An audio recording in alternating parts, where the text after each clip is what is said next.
संभल का दंगा तो पूरी तरीके से प्रायोजित है। आप ये बताइए कि एक पक्ष जाता है न्यायालय में और न्यायालय तत्काल उसको सुन लेता है, सुनने के बाद एक आदेश दे देता है सर्वे का, दूसरे पक्ष को सुना तक नहीं गया। लोगों को पुलिस की पिस्टल के दम पर उनके घरों में खदेड़ करके जबरदस्ती पुलिस उनका वोट डाल रही है। उस बाबा धीरेन्द्र शास्त्री कोई संत नहीं है, वो लंठ है।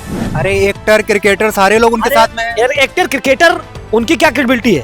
एक्टर और क्रिकेटर की क्रेडिबिलिटी क्या है? हमारी मुस्लिम माताएं बहनें अगर बूथ पर गई तो उनको जबरदस्ती वहां से पुलिस के द्वारा खदेड़ दिया गया और उस पुलिस के द्वारा उनका वोट डाला गया और कहा गया कि तुम्हारा वोट पड़ चुका है, तुम चुपचाप घर चले जाओ। जिस तरीके से अजमेर शरीफ में दरगाह के नीचे बताया गया है कि मंदिर वहाँ पे है, तो क्या लग रहा है इसकी जो याचिका वहाँ पे डाली गई है तो इससे क्या होने वाला है? क्या सरकार इससे सख्त अपना जो रुख अपनाने वाली है?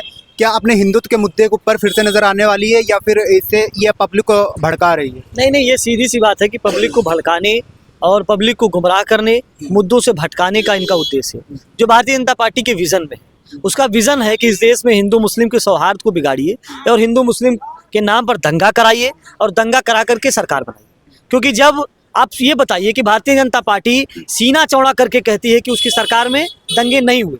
2014 के बाद जब इनकी सरकार केंद्र में आई और 17 में उत्तर प्रदेश में आई, उत्तर प्रदेश में 17 के बाद कोई दंगा नहीं होता है बड़ा, लेकिन जैसे ही 2024 में उत्तर प्रदेश में समाजवादी पार्टी और कांग्रेस मिल करके 43 सीटें जीत जाती है, भारतीय जनता पार्टी बहुत पीछे हो जाती है। उसके बाद तुरंत बहराइच में दंगा हो जाता है, उसके बाद तुरंत क्या होता है, संभल में दंगा हो जाता है। और संभल का दंगा तो पूरी तरीके से प्रायोजित है। आप ये बताइए कि एक पक्ष जाता है न्यायालय में और न्यायालय तत्काल उसको सुन लेता है, सुनने के बाद एक आदेश दे देता है सर्वे का, दूसरे पक्ष को सुना तक नहीं गया। ये तो नेचुरल जस्टिस के खिलाफ है। नेचुरल जस्टिस कहता है कि जब तक दूसरे पक्ष को नहीं सुना जाएगा, जब तक दोनों पक्षों की सुनवाई नहीं हो जाएगी, उनका आर्गूमेंट न्यायालय में नहीं आ जाएगा, तब तक न्यायालय कोई आदेश पारित नहीं कर सकता। अच्छा, आपने संभल का पहले भी आप आदेश पारित कर दे रहे हैं। भारतीय न्यायपालिका में तो ऐसा प्रावधान है कि अगर कोई आतंकवादी, अपराधी और कुख्यात गुंडा हो, मवाली हो, उसके भी पक्ष को सुना जाता है, उसके बाद उसके खिलाफ न्याय और उसके खिलाफ कार्रवाई होती है। लेकिन आप यहाँ पर दूसरे पक्ष को बिना सुने आप कार्रवाई कर रहे हैं। इसका मतलब आपकी मानसिकता थी कि दंगा फैले, क्योंकि 20 तारीख को चुनाव था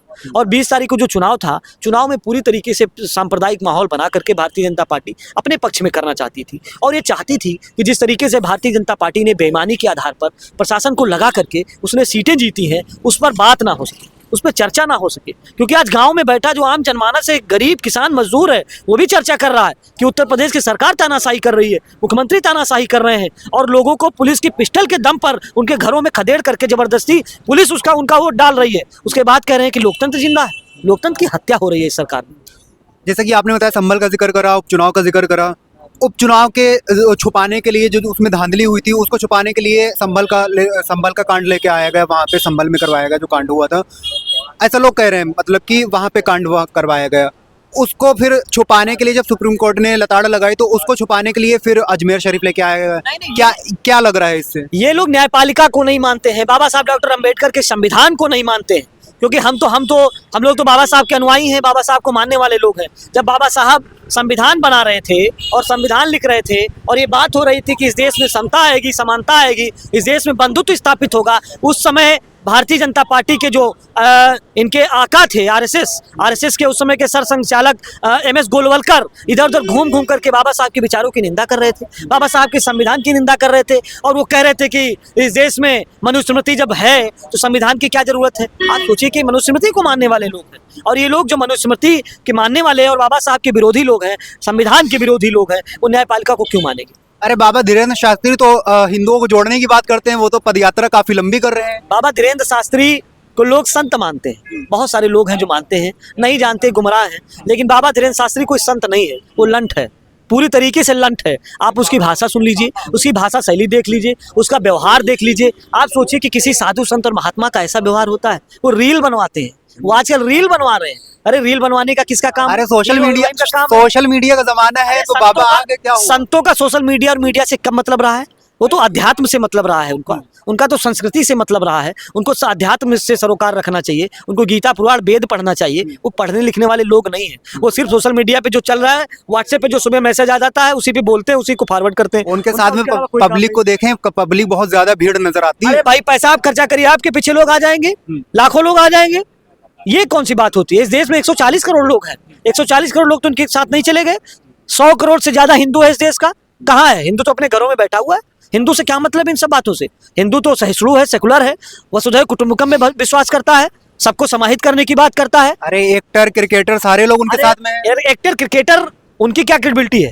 एक्टर और क्रिकेटर की क्रेडिबिलिटी क्या है? वो लोग ऐसा कौन सा अनुदेश दे रहे हैं? ऐसा क्या समाज में उन्होंने अच्छा किया है? वही लोग तो हैं कि शराब का प्रचार करते हैं, गुटखा का प्रचार करते हैं। एक्टर और क्रिकेटर ही करते हैं, उनकी क्रेडिबिलिटी क्या है? तो ये सब कह देना कि एक्टर क्रिकेटर उनके साथ हैं। अरे भाई पैसा खर्चा करिए, आप बड़े से बड़े, आप बॉलीवुड के स्टार आपके घर पर आकर के डांस करेंगे? आप पैसा तो खर्चा करिए। तो धीरेन्द्र शास्त्री को भारतीय जनता पार्टी पैसा देती है और धीरेन्द्र शास्त्री एक्टर और क्रिकेटर को पैसा देते हैं। वही लोग उनके समर्थन हाँ में हाँ मिला रहे हैं, समर्थन कर रहे हैं। अच्छा, कुंदरकी में जिस तरीके से हुआ उपचुनाव को लेकर के, इस पर क्या बोलेंगे? वहां पे जीती बीजेपी। अन्याय हुआ है, कुंदरकी में अन्याय हुआ है, अत्याचार हुआ है, मुसलमानों को घरों में कैद कर दिया गया। अगर कोई मुसलमान हिम्मत जुटा करके, हमारा मुस्लिम भाई, हमारी मुस्लिम माताएं बहनें अगर बूथ पर गई तो उनको जबरदस्ती वहां से पुलिस के द्वारा खदेड़ दिया गया और उस पुलिस के द्वारा उनका वोट डाला गया और कहा गया कि तुम्हारा वोट पड़ चुका है, तुम चुपचाप घर चले जाओ, वरना फर्जी मुकदमा लगा करके हम तुम्हें जेल भेज देंगे। आप मुकदमे की धमकी दे करके, आपने एक वीडियो देखा होगा कि एक दरोगा जी पिस्टल तान रहे थे। मैं धन्यवाद देता हूँ उस महिला के साहस को। उस महिला वो साहस से सीना सामने चौड़ा करके खड़ी हो गई कि तुम्हारी गोलियां चलेंगी तो हम गोलियों से डरते नहीं है तुम्हारे, हम अपना वोट जरूर डालेंगे। लोकतंत्र को बचाने के लिए इस देश का मुसलमान सीना तान करके खड़ा है, सीने पर गोली खाने के लिए खड़ा है, अपने घरों पर बुलडोजर चलाने के लिए तैयार है, लेकिन लोकतंत्र को बचाने के लिए लड़ रहा है इस देश का मुसलमान। बता रहे थे वहां पे फर्जी वोट ज्यादा पड़ रहे थे, इसलिए ये सब सबसे ज्यादा वोटिंग वही हुई, 56%। फर्जी वोट क्या होता है? वोटर लिस्ट में अगर किसी का नाम है, वोटर आईडी है उसके पास, वो फर्जी वोट हो गया? फर्जी तो नहीं है। फर्जी वोट तो योगी आदित्यनाथ का है, उत्तराखंड से आकर के गोरखपुर में बस गए और यहाँ पर वोट बनवा लिया। फर्जी वोट है कि नहीं है? इनका घर तो उत्तराखंड में जाए, अपना उत्तराखंड वोट डालें। उत्तर प्रदेश को क्यों बर्बाद करना चाहते हैं? उत्तर प्रदेश की संस्कृति और सभ्यता से खिलवाड़ करना चाहते हैं? उत्तर प्रदेश के हिंदू मुस्लिम गंगा जमुनी तहजीब को बर्बाद करना चाहते हैं?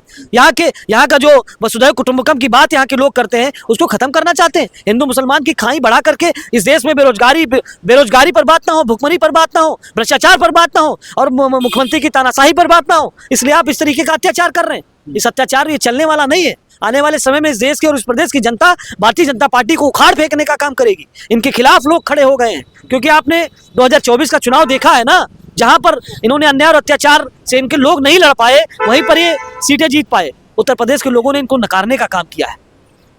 अच्छा, एक तरफ बीजेपी जोड़ने का काम करती है, बताती है कि बीजेपी जोड़ने का काम कर रही है, दूसरे तरफ मणिपुर में कांड हो जाता है, क्या इसको लेकर के? अरे भाई, पूरे देश में इन्होंने माहौल खराब कर दिया है। संवेदनशील मुद्दों पर किस तरीके से इनके लोग बयानबाजी करते हैं, किस तरीके की इनकी कार्रवाई एक तरफा होती है। आज सोचिए कि इस देश के सौहार्द को आपने बिगाड़ दिया।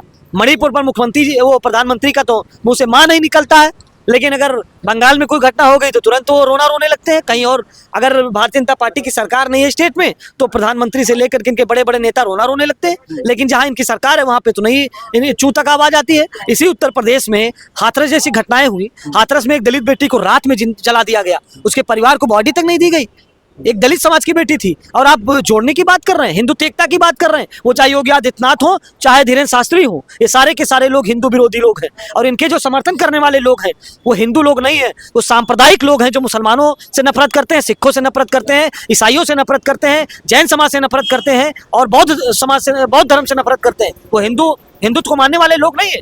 जो असली हिंदू है वो किसी धर्म से नफरत नहीं कर सकता है, वो हिंदुत्व को भी मानता है और दूसरे धर्मों का भी सम्मान करता है। इसलिए ये लोग सांप्रदायिक लोग।